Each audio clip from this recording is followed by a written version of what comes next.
If your pole pruner runs poorly, here are the top 5 most probable causes. The residue that results from old fuel being left in the tank can create a restriction in the carburetor. This is why you should always use fresh fuel when filling the tank, and a fuel stabilizer to help maintain the quality of the fuel. For better stability, you can use a pre-mixed fuel and oil product that is ethanol-free. You can try cleaning the carburetor with carburetor cleaner to eliminate the clog.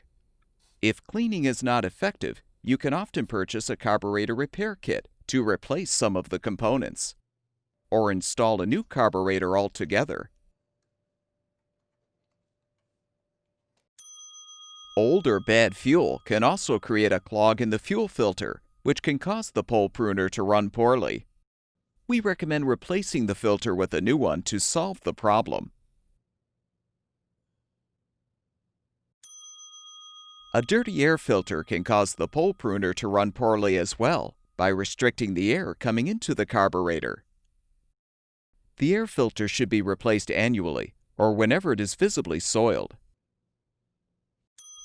Due to carbon buildup and a weakened electrode, the spark plug will degrade over time, which could result in the pole pruner running poorly.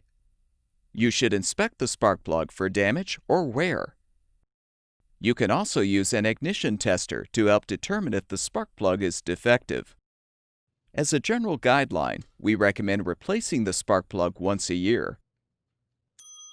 The spark arrestor is a small screen that keeps sparks emitted by the engine from exiting the muffler.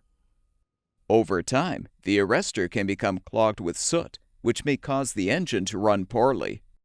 You can try cleaning the arrestor with a wire brush, but you may need to replace it with a new one. All of the parts shown in this video are available on our website. Be sure to enter the full model number of your product to find the specific replacement part that will fix your pole pruner.